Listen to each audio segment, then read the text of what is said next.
Hello friends, good morning. मैं राकेश कुमार, स्वागत है आपका एजुकेशन ई गुरुकुल में।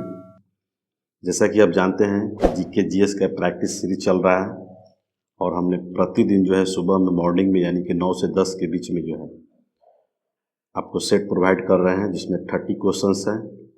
तो आज हम बढ़ते हैं नेक्स्ट सीरीज की ओर, सेट नंबर 2। तो दोस्तों, उसमें फर्स्ट क्वेश्चन आपका है जो बहुत ही अच्छा है। आपका आशा करते हैं कि जो भी आप लोगों को अच्छा लगता होगा तो बिल्कुल आप लोग हमको कमेंट करेंगे। ओके, नेक्स्ट क्वेश्चन है दोस्तों, फर्स्ट क्वेश्चन है कि आर्य शब्द जो है इंगित करता है, यानी कि निर्याती समूह को करता है या यावरी वंश को करता है, भाषा समूह को करता है या श्रेष्ठ वंश को करता है। तो दोस्तों, इसका सही जो आंसर जो होगा आपका डी होगा, आर्य वंश को डिनोट करता है। ठीक है, क्योंकि सर्वप्रथम जो आर्य जो थे पंजाब एवं अफगानिस्तान में आकर के बसे थे और आर्यों की जो भाषा थी वो संस्कृत थी तथा इसका सभ्यता जो था वो ग्रामीण था। ठीक है, तो बहुत अच्छा क्वेश्चन है। बहुत बार ये क्वेश्चन जो आपको आ चुका है, इसलिए हमने सोचा कि इस क्वेश्चन को डाला जाए। नेक्स्ट क्वेश्चन है कि अकबर के शासन काल में पुनर्गठित केंद्रीय प्रशासन तंत्र के अंतर्गत सैनिक विभाग का प्रमुख कौन था। इसका सही जो आंसर जो होगा आपका बी होगा, मीर बख्शी। ठीक है, क्योंकि मीर बख्शी जो है सैन्य विभाग का सर्वोच्च अधिकारी होता था और इस पद पर शुरुआत अकबर के काल में ही जाकर के हुआ। ठीक है, और मीर बख्शी का प्रमुख जो कार्य जो था वो सैनिकों की भर्ती था, उसका हुलिया रखना था, रसद का प्रबंध भी करना था, हाथी घोड़ों का प्रबंध भी करना था। यानी कि मीर बख्शी का मेन जो है सर्वोच्च अधिकारी मीर बख्शी ही था और ये सब सारा उसके वर्क थे। उसके बाद जो है कि मुगल साम्राज्य में बहुत सारे ऐसे जिलों में फौजदार हुए, जिसे कोतवाल शामिल हुए, है ना, और काजी इसका प्रमुख हुआ करता था। दीवान किसको बोलते हैं, तो प्रांतीय राजस्व विभाग का जो होता था वो प्रधान होता था, उसी को दीवान कहा जाता था। बख्शी किसको बोलते हैं, तो प्रांतीय जो सैन्य प्रधान जो हुआ करते थे उसको बख्शी कहा जाता था। अमल गुजार जो होता था वो जिले का प्रमुख जो है राजस्व अधिकारी होता था, यानी कि आज के डेट में करंट में सीओ जिसको हम लोग बोलते हैं, आरओ जिसको बोलते हैं। मीर समान जो है राजकीय गृह विभाग के अंतर्गत आता था। तो ये क्वेश्चन आपको होगा, इसका सही आंसर आपका क्या मिला, बी मिला। नेक्स्ट क्वेश्चन है दोस्तों, बौद्ध संगीति से संबंधित। इसका शॉर्ट ट्रिक भी आप लोगों को बहुत बार हम बता चुके हैं, अका अक, यानी कि अजात शत्रु, कालाशोक, अशोक और कनिष्का, ये चार जो है आपको इन्हीं के पीरियड में जाकर प्रथम बौद्ध संगीति, सेकेंड बौद्ध संगीति, ठीक है, थर्ड बौद्ध संगीति और चतुर्थ बौद्ध संगीति का जाकर के इसका आयोजन किया गया था। जो इसमें आपको मैं क्लियर कट के बता दूं, 483 ईस्वी पूर्व में पहली यानी कि प्रथम जो है बौद्ध संगीति का आयोजन किया गया था राजगृह में। ठीक है, उसके बाद जो 383 ईस्वी पूर्व में वैशाली में हुआ था, जिसके अध्यक्ष जो है सबाकामी साहब थे और प्रथम के अध्यक्ष जो है महाकश्यप थे। जबकि तृतीय जो है बौद्ध संगीति का आयोजन जो है 255 ईस्वी पूर्व में किया गया था पाटलिपुत्र, जो प्रेजेंट नाम पटना है, और उसको अध्यक्ष जो हुआ करते थे मोगलीपुत्र तीसरे, जो अशोक के पीरियड में था। और चतुर्थ बौद्ध संगीति का आयोजन जो है प्रथम शताब्दी ईस्वी में किया गया था, जो कुंडलवन काश्मीर कहलाता है। ठीक है, इसके अध्यक्ष जो है वसुमित्र थे अथवा अश्वघोष भी, और ये कनिष्का पीरियड में जाकर के आयोजन किया गया था। तो सही जो इसका आंसर जो होगा आपका सी होगा। ठीक है, निम्न में से किस हड़प्पाकालीन स्थल से हल का टेराकोटा प्राप्त हुआ है। तो हल का टेराकोटा जो प्राप्त हुआ है उसका सही आंसर जो होगा बनावली से प्राप्त हुआ है। कहाँ से प्राप्त हुआ है, बनावली। क्योंकि आप जानते हैं कि बनावली जो है हरियाणा के हिसार जिला में जाकर के स्थित है और वह जो है पुरातत्व स्थल है और यह जो है रंगोई नदी के तट पर जाकर के सिचुएटेड है। ठीक है, कालीबंगा आप लोग जानते हैं, कालीबंगा चूँकि राजस्थान के हनुमानगढ़ जिले का एक प्राचीन और ऐतिहासिक स्थल है और कालीबंगा से ही जाकर के हमको कच्ची ईंट द्वारा निर्मित मकान पाए गए हैं। कालीबंगा से आपको घोड़े के अस्थि पंजर भी मिले हैं और इसका खोज जो हुआ है जाकर के बीबी लाल और बीके थापर द्वारा जाकर के किया गया था। लोथल चूँकि जानते हैं भारत का जो है डॉकयार्ड है, आई मीन टू से डेट कि लोथल की खोज जो है रंगनाथ राव के द्वारा किया गया था और यह जो है भोगवा नदी पर सिचुएटेड है और इसका खोज जो है 1957-58 ईस्वी में किया गया था और यह सिंधु घाटी सभ्यता का क्या है, बंदरगाह भी है, डॉकयार्ड भी है। तो सही जो आंसर जो होगा आपका 4 नंबर का आंसर जो है आपका बी होगा। नेक्स्ट क्वेश्चन है दोस्तों, निम्नलिखित में से किस स्मारक में वह गुंबद है जो संसार के विशालतम गुंबदों में से एक है। वह शेरशाह का मकबरा चूँकि सासाराम बिहार से संबंधित है। और बी ऑप्शन भी है जामा मस्जिद दिल्ली, चूँकि आपका दिल्ली में सिचुएटेड है, शाहजहाँ के द्वारा का नाम सुने होंगे। गयासुद्दीन तुगलक का मकबरा जो है दिल्ली में सबसे बड़ा गुंबद जो है गोल गुंबद है। कौन सा गुंबद है? गोल गुंबद है। आई मीन टू से डेट यह बीजापुर में जाकर के सिचुएटेड है। इसका सही आंसर जो होगा आपका डी होगा। आई मीन टू से डेट कि यह जो है कि सुल्तान मोहम्मद आदिल शाह का मकबरा है और बीजापुर कर्नाटक में जाकर के सिचुएटेड है। और इसका फारसी जो है वास्तुकार जो था उसका नाम था दाबुल के याकुत, जाकर के 1656 ईस्वी में इसका निर्माण करवाया था। ठीक है, बहुत अच्छा। शेरशाह सूरी का मकबरा बता ही दिया, आपका बिहार में सिचुएटेड है और इसके चारों तरफ जो है पानी है जिसको झील बोलते हैं, चारों तरफ से झील से घिरा हुआ और बीच में जाकर के आपको शेरशाह का मकबरा। चूँकि शेरशाह का मकबरा यहाँ आएंगे तो दो तरह का आपको मकबरा मिलेगा। चूँकि मेरा घर जो है सासाराम से ही हम बिलोंग करते हैं, रोहतास जिला से ही बिलोंग करते हैं। एक सूखा रौजा के नाम से भी है और एक पानी रौजा के नाम से भी। कभी आपको मौका मिले तो बिल्कुल आकर के आप लोग जो है कि घूमेंगे।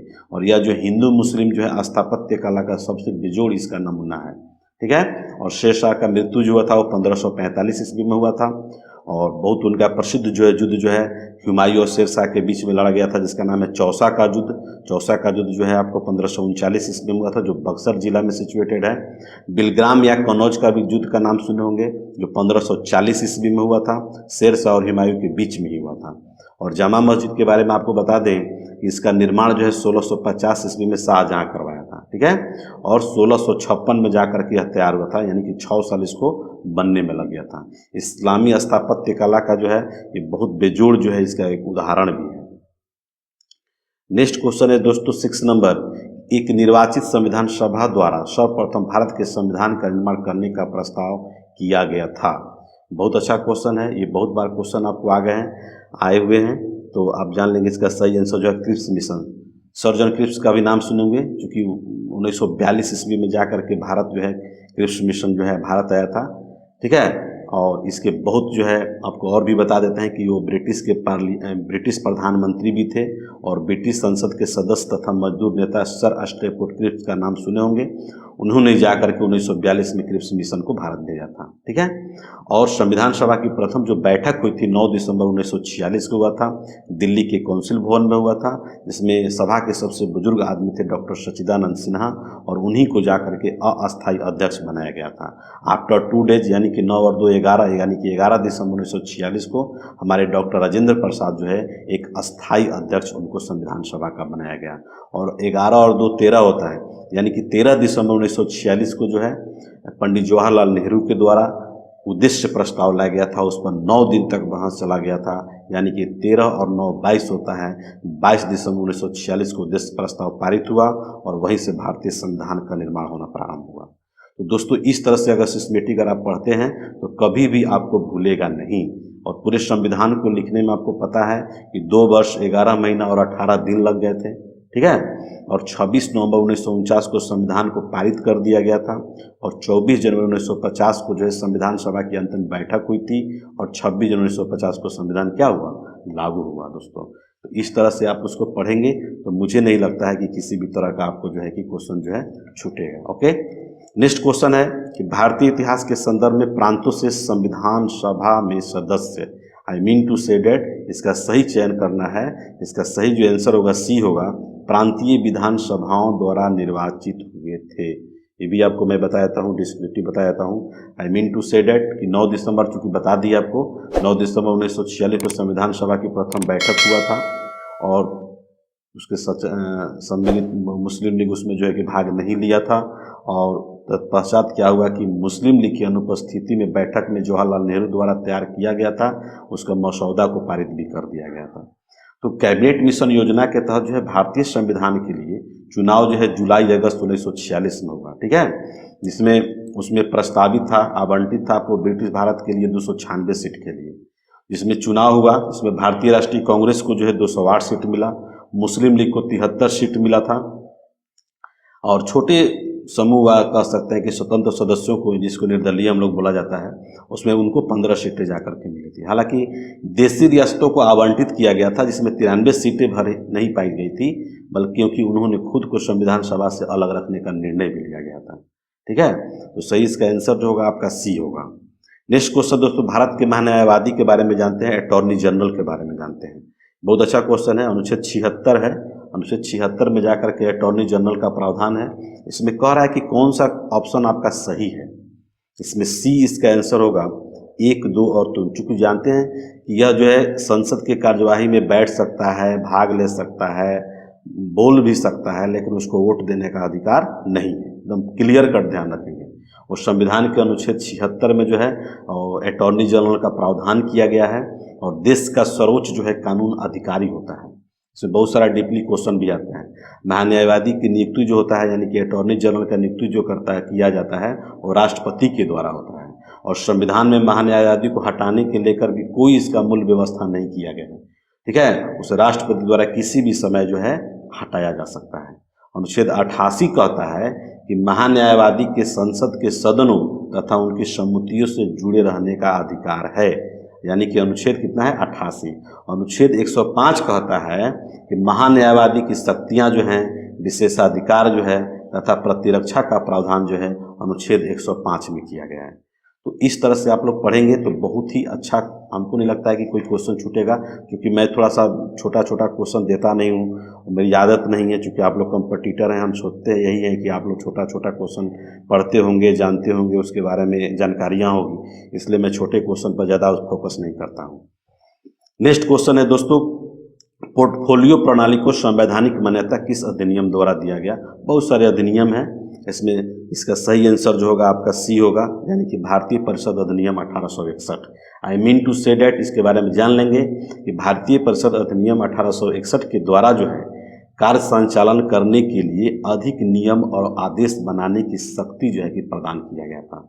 लॉर्ड कैनिंग के द्वारा जो है जाकर के 1859 ईस्वी में प्रारंभ किया गया पोर्टफोलियो प्रणाली को भी जाकर के मान्यता दिया गया था। और इस अधिनियम के अंतर्गत जो है वायसराय की परिषद का एक सदस्य एक या अधिक सरकारी विभागों का प्रभारी बनाया जा सकता था तथा उसे इस विभाग में काउंसिल की ओर से अंतिम आदेश पारित करने का भी आदेश था।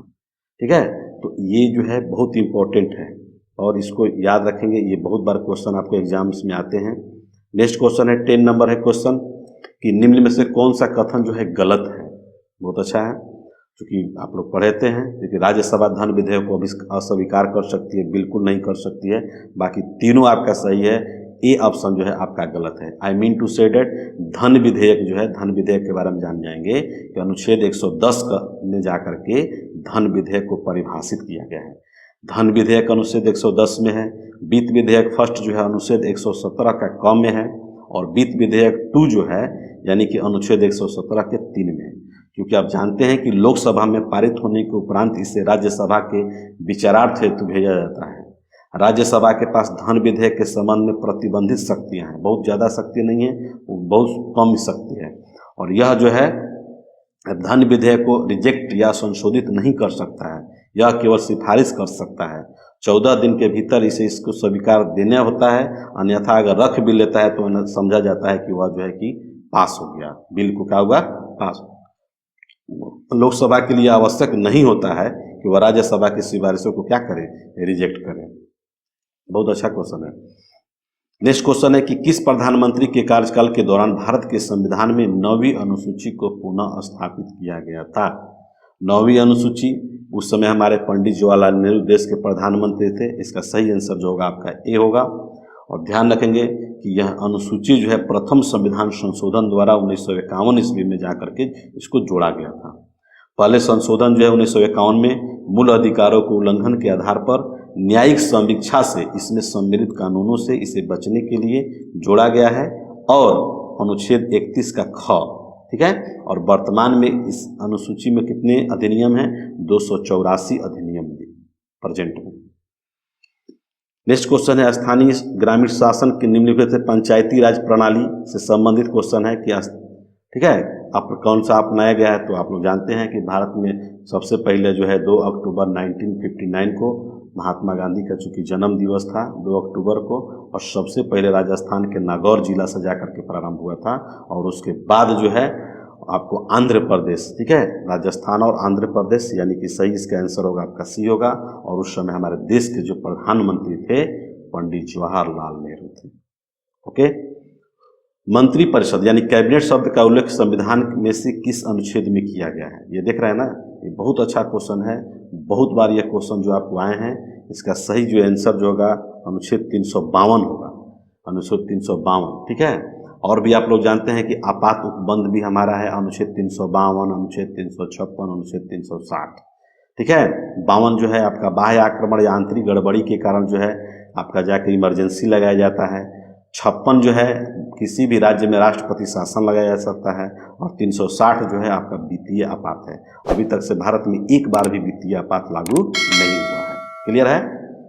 तो और भी आपको बता देते हैं कि भारतीय संविधान के अनुच्छेद 74 और 75 में जाकर के मंत्रिपरिषद से संबंधित प्रावधान किया गया है, जबकि कैबिनेट का उल्लेख जो है मात्र अनुच्छेद 352 में है, जिसे 44वें संविधान संशोधन के द्वारा क्या किया गया है, इसको जोड़ा गया है। संविधान के अनुच्छेद 74 में मंत्रिपरिषद के गठन के बारे में उल्लेख किया गया है। उसमें योग्यता भी है, मंत्रियों के वेतन और भत्तों से भी संबंधित है। ठीक है। अनुच्छेद 75 में क्या है, आपका योग्यता है, मंत्रियों का वेतन है, भत्ता है, नियुक्ति है, कार्यकाल है। और 74 चूंकि राष्ट्रपति को सहायता और सलाह देने के लिए एक मंत्रिपरिषद का गठन भी होना चाहिए, ये भी अनुच्छेद 74 कहता है। अनुच्छेद 75 कहता है कि राष्ट्रपति के द्वारा प्रधानमंत्री की नियुक्ति की जाएगी और प्रधानमंत्री की सलाह पर राष्ट्रपति क्या करेंगे, अन्य मंत्रियों की नियुक्ति करेंगे। ठीक है। बहुत अच्छा क्वेश्चन है और बहुत बार ये क्वेश्चन जो आपके एग्जाम्स में आते हैं, थोड़ा सा डीप बताने की कोशिश करते हैं। नेक्स्ट क्वेश्चन है दोस्तों कि संसद अंतर्राष्ट्रीय संधियों को लागू करने के लिए पूरे भारत अथवा भारत के किसी विभाग के लिए कोई कानून बना सकती है या नहीं? इसका सही आंसर क्या होगा, इसको ध्यान रखना होगा। इसका सही जो आंसर हमारा जो होगा, इसका डी होगा, बिना किसी राज्य की सहमति से। क्या होगा? बिना किसी राज्य की सहमति से जाकर के कानून जो है कि पार्लियामेंट का चूंकि अधिकार है वो अपना जो बनाता है। समाज में समानता के होने का एक निहितार्थ यह है कि उसमें क्या होना चाहिए, विशेषाधिकारों का क्या है, अभाव है। इसका सही आंसर क्या होगा आपका, ई होगा। ठीक है। ये भी आपका क्वेश्चन, चूंकि कुछ क्वेश्चन ऐसे आते हैं जो आपको लगेगा कि भाई ये सब्जेक्ट से नहीं है, लेकिन सभी सब्जेक्ट से रिलेटेड रहते हैं। अभी हाल ही में आपका जो है दरोगा का एग्जाम होने वाला है, इसको बढ़िया से आप लोग मेहनत करें। 60 नंबर क्वेश्चन है दोस्तों कि लोकतंत्र का उत्कृष्ट गुण यह है कि वह क्रियाशील बनाता है, यानी कि किसको बनाता है, साधारण पुरुषों और महिलाओं की बुद्धि और चरित्र को क्या करता है कि लोकतंत्र उसको मजबूत बनाता है। नेक्स्ट क्वेश्चन है केंद्र और राज्यों के बीच होने वाले विवादों का निर्णय करने की भारत के उच्चतम न्यायालय की शक्ति किसके अंतर्गत आती है? तो 70 नंबर भी आपका बहुत अच्छा क्वेश्चन है, मूल अधिकारिता के अंतर्गत आता है। इसका सही जो आंसर होगा आपका सी होगा। दोस्तों मैं इसके बारे में बहुत थोड़ा सा डीपली बता देता हूँ। तो केंद्र राज्य संबंध का विचार जो है जानते होंगे 1960 के दशक के मध्य रखा गया था। और पहला जो है प्रशासनिक सुधार आयोग का भी नाम सुने होंगे, चूँकि केंद्र सरकार मोरारजी देसाई की अध्यक्षता में जाकर के 1966 ईस्वी में प्रशासनिक सुधार आयोग का गठन किया गया था। और इस आयोग का रिपोर्ट के अध्ययन के आधार पर जो है MCC तलवाड़ के अधीन जो है एक दल का गठन किया गया और यह जाकर के 1969 में केंद्र सरकार को एक रिपोर्ट सौंपा था। राजमन्नार समिति का भी नाम सुने होंगे, 1969 में वो अध्यक्ष थे आपको डॉक्टर PB राजमन्नार। सरकारिया आयोग का भी नाम सुने होंगे, जो केंद्र और राज्यों के बीच होने वाला जो विवाद है उसका जाकर के यह जो है कि कमेटी बनाया गया था। सरकारिया आयोग चूँकि 1988 में हुआ था, RS सरकारिया इसके क्या थे, अध्यक्ष थे। 80 नंबर क्वेश्चन कर रहा है कि दोस्तों कि निम्नलिखित में से कौन सा सागर बिना तटीय रेखा के है? बिना तटीय रेखा के सागर कौन सा है? उत्तर सागर है, सरगैसो सागर है, बाल्टिक सागर है, बेरिंग सागर है। इसका सही जो आंसर जो होगा आपका बी होगा, आपको सरगैसो सागर। क्या होगा? सरगैसो सागर। चूँकि जानते हैं दोस्तों कि उत्तरी अटलांटिक महासागर में उत्तरी विषुवत रेखीय धारा गल्फ स्ट्रीम और कनारी धाराओं के मध्य जो है स्थित है और शांत जल धारा का एक बहुत बड़ा क्षेत्र है। और यह क्षेत्र जो है सरगैसो सागर यानी कि बिना तटीय रेखा वाला कहलाता है। ठीक है। नेक्स्ट क्वेश्चन है कि निम्नलिखित में से कौन सा एक राज्य जो है नर्मदा द्रोणी यानी कि बेसिन का भाग नहीं है? कहने का तात्पर्य है कि नर्मदा नदी जो है इनमें से किन किन राज्यों से होकर गुजरती है और नहीं गुजरती है? तो नहीं में इसका सही जो आंसर होगा आपका सी होगा, यानी कि राजस्थान से जाकर के नहीं गुजरती है।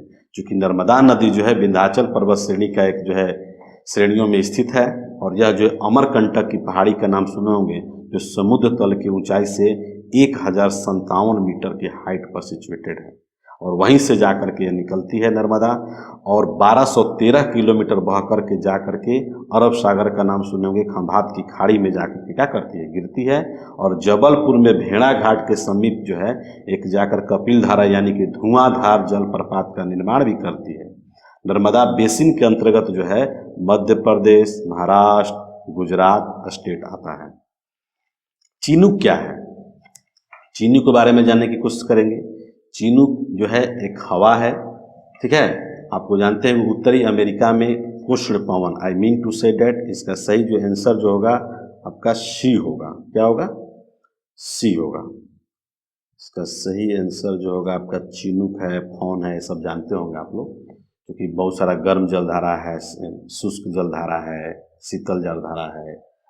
तो चीनूक एक प्रकार का चक्रवातीय जो है ना हवा है, और उत्तरी अमेरिका के रॉकीज का नाम सुने होंगे, पर्वत, रॉकी पर्वत को पार करने के बाद जो है यह पूर्वी ढालों पर जाकर के, आई मीन टू से डेट, कि पश्चिमी ढलानों पर क्या वर्षा करती है, बहुत वर्षा करती है, और नीचे उतरती है तो यह गर्म और शुष्क हो जाती है, और यही हवाएं जो है कनाडा और संयुक्त राज्य अमेरिका में चीनूक के नाम से जाना जाता है। इसको भी आप लोग देखेंगे, क्वेश्चन आता है। 21 नंबर क्वेश्चन है कि प्रतिशत में मापी जाने वाली वायु की आर्द्रता को क्या कहते हैं? सब लोग जानते हैं, दैट इज वेरी इजी, अपेक्षिक आर्द्रता का नाम सुने होंगे। इसका सी आंसर होगा, क्योंकि वायु में उसके तापमान और दाब के अनुसार जो है जलवाष्प धारण करने की जो अधिकतम शक्ति विद्यमान होती है, और उसकी जितनी प्रतिशत जो है जलवाष्प हवा में मौजूद होती है, उसे हवा की अपेक्षिक आर्द्रता कहते हैं। उसका मतलब ये हुआ कि किसी निश्चित तापमान जो है निश्चित आयतन वाली वायु की आर्द्रता, यानी कि अधिकतम नमी धारण करने की जिसमें क्षमता हो तथा उसमें मौजूदा आर्द्रता की वास्तविक मात्रा के अनुपात को ही अपेक्षिक आर्द्रता कहा जाता है। एल्बिडो क्या है? एल्बिडो भी क्वेश्चन है कि एल्बिडो प्रभाव अपेक्षित कब उच्च तापमान पर, तो ओनली फॉर, इसका आंसर जो होगा बी होगा, केवल प्रातः काल में। आई मीन टू से डेट कि किसी प्रकाशहीन आकाश पिंड, या कह सकते हैं पृथ्वी पर पड़ने वाले समस्त सौर विकिरण का वह अंश जो परावर्तित होकर के पुनः अंतरिक्ष में पहुंच जाता है, और यह अधिकतम सुबह के समय होता है, जब सूर्य से चलने वाली लघुत्तम किरणें जो है पृथ्वी को गर्म करने के लिए चलती है, उसी को हम लोग बोलते हैं एल्बिडो। क्या बोलते हैं? एल्बिडो। नेक्स्ट क्वेश्चन है कि अधोलिखित, यानी कि नीचे में जो दिया गया उसको सही जो है आपको डेकोरेट करना है। ये जो है आपका एसटी से संबंधित है, अनुसूचित जनजाति, डेकोरेट करना है कि कौन सा सही है कौन सा गलत। इसमें आपका आंसर जो पूछ रहा है जोड़ा नहीं है कहाँ, तो फुलानी जो है आपका पश्चिम अफ्रीका है, बिल्कुल सही है। बंटू जो है आपका सहारा, बिल्कुल सही है। मसाई जो है कांगो बेसिन, ये जा करके आपका गलत है, क्योंकि मसाई लोग जो है पूर्वी अफ्रीका, यानी कि नाम सुने होंगे दक्षिण केनिया और उत्तरी तंजानिया में जा करके ये लोग निवास करता है। ये नोमैड्स होता है लोग, यानी कि खानाबदोश की ज़िंदगी जो है ये लोग जीता है। और मसाई नीलोत भी इसको कहते हैं, इसको समूह का नाम है। और ये महान अफ्रीकी झील का जितना भी बड़ा बड़ा जो झील है अफ्रीका के अगल बगल, उसी के किनारे ये जा कर के मैक्सिमम रूप से सिचुएटेड होते हैं। ठीक है। बंटू जो है, बंटू सी जो दिया हुआ है वो जो है पूर्वी मध्य एवं दक्षिण अफ्रीका में खास करके बहुत अधिक मात्रा में पाए जाते हैं। ज्वालामुखी से सबसे अधिक कौन सी गैस निकलती है? वाह, ज्वालामुखी से सबसे अधिक जो गैस निकलती है वो जलवाष्प। क्या निकलता है? जलवाष्प। उसके बाद ही जा कर के आपको निकलती है, इसका सही आंसर जो आपका ए होगा। ठीक है, जलवाष्प निकलता है, उसके बाद कार्बन डाइऑक्साइड निकलता है, फिर सल्फर डाइऑक्साइड निकलता है और नाइट्रोजन। ठीक है, इसका सही आंसर जो होगा आपका ए होगा। दंडकारण्य का नाम सुने होंगे, भारत के किस भाग में स्थित है तो देखने में बहुत सिंपल लेकिन बहुत ही इंपॉर्टेंट है, बहुत बार क्वेश्चन आया चुका है। इसका सही आंसर जो आपका बी होगा, यानी कि पूर्वी दंडकारण्य जो है पूर्वी मध्य भारत का एक भौतिक क्षेत्र है जो कि 92,300 वर्ग किलोमीटर क्षेत्रफल में फैला हुआ है। और इसके पश्चिम में जो है अबूझमाड़ की पहाड़ियां हैं और पूरब में इसकी सीमा पर जो है निम्नलिखित आपको मिलेंगे ऐसे सेक्शन जो मिलेंगे, जैसा कि आप लोग सुने होंगे कि राम भगवान का भी नाम सुने होंगे। तो राम भगवान चूँकि बहुत इम्पोर्टेंट चीज़ हैं और इसी में जा कर के वो निवास किए हुए थे, ये भी ध्यान रखेंगे। ठीक है ना, तो ये भी कभी कभी क्वेश्चन आता है। तो दंडकारण्य में सबसे जो आपका आ जाएगा तो उसमें जो आ जाएगा मैक्सिमम जो है दंडकारण्य में जो है छत्तीसगढ़, उड़ीसा एवं आंध्र प्रदेश इसके राज्य के जो हिस्सा है। ठीक है, दंडकारण्य परियोजना एक शरावती नदी पर है जो कर्नाटक में भी स्थित है। दंडकारण्य जो परियोजना जो है वो कर्नाटक में है और शरावती नदी का नाम सुने होंगे, वहीं पर जाकर के सिचुएटेड है। नेक्स्ट क्वेश्चन है दोस्तों, निर्वाचन आयोग से संबंधित है और 3 सदस्यीय आयोग कब बनाया गया था। बहुत अच्छा क्वेश्चन है, ये बहुत बार आते हैं और बहुत लड़का लोग कंफ्यूज करता है, इसलिए ध्यान रखेंगे।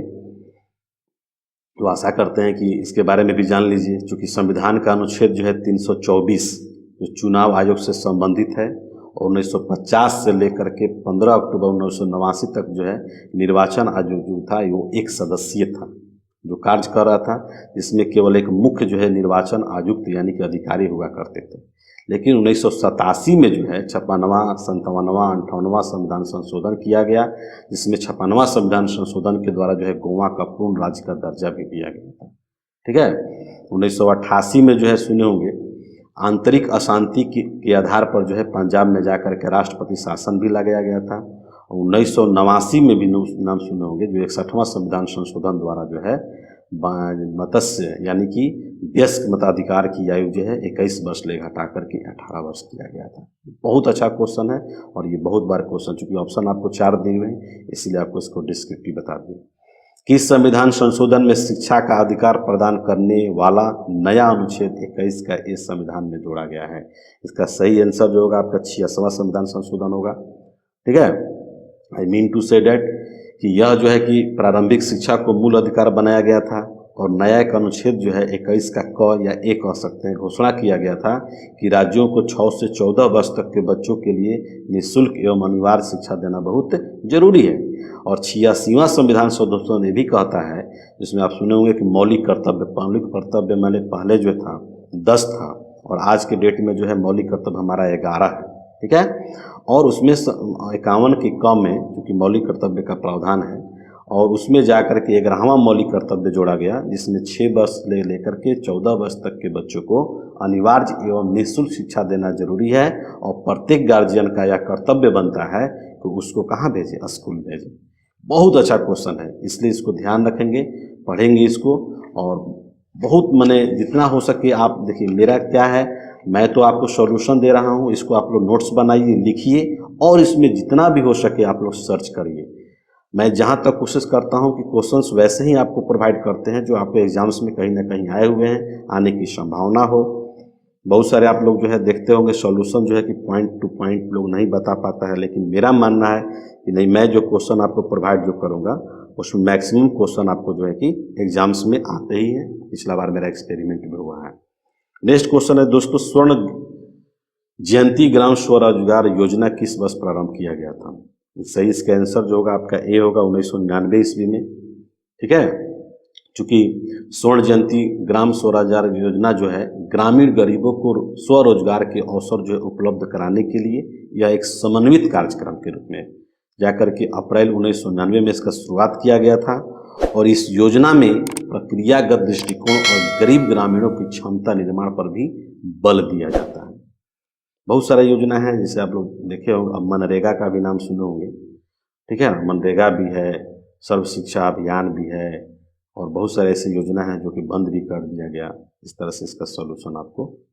नेक्स्ट क्वेश्चन दोस्तों, कपाट CAPART एक स्वायत्त संस्था है जो निम्नलिखित के अंतर्गत कार्य करती है। बहुत अच्छा क्वेश्चन है 29 का। ये जो है ग्रामीण विकास मंत्रालय के अंतर्गत काम करता है। इसका हेडक्वार्टर जो है आपका दिल्ली में सिचुएटेड है। कपाट का CAPART का फुल फॉर्म जो होता है council for advancement of people's action and rural technology.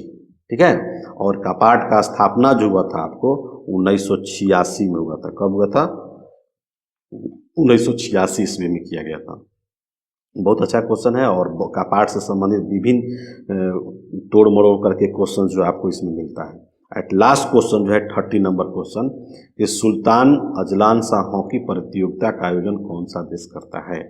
तो ये जानते हैं सुल्तान अजलान शाह हॉकी प्रतियोगिता चूँकि मलेशिया करता है और हमेशा जो है हर वर्ष में किया जाता है और बहुत अच्छा क्वेश्चन है और बहुत बार ये क्वेश्चन जो है आपको आए हुए हैं और आते भी हैं और आशा करते हैं कि आप लोगों को फर्स्ट सेट जो है आप लोगों को बहुत अच्छा लगा था। बहुत सारे बच्चे कमेंट्स भी किए थे।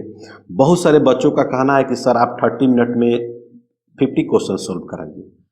बाबू मैं बता देता हूँ कि हमसे ये पॉसिबल नहीं होगा, क्योंकि जब तक से हम जो है उसका सॉल्यूशन पूर्ण रूप से नहीं करा पाते हैं, हम अंदर से सेटिस्फाइड नहीं हो पाते हैं, तो वैसा सॉल्यूशन कराने से कोई फ़ायदा हमको नहीं दिखता है।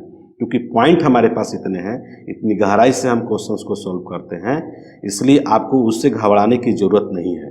आपको पर डे आपको मैं सॉल्यूशन दूंगा 30 क्वेश्चंस का, और आपको सेक्शन वाइज भी दूंगा, हिस्ट्री दूंगा, ज्योग्राफी दूंगा, पॉलिटिकल साइंस दूंगा, करेंट दूंगा, मिक्स भी आएगा। आपको सारे क्वेश्चन जो है 30 क्वेश्चंस का मिक्स भी आएगा। तो इस तरह से आप लोग याद रखिए, मेहनत करिए और आशा करते हैं कि आप लोगों को बहुत अच्छा लगता होगा। बहुत सारे बच्चे कमेंट भी कर रहे हैं, सर बहुत दिनों के बाद आप लौटे हैं, हम आपको खोज रहे थे।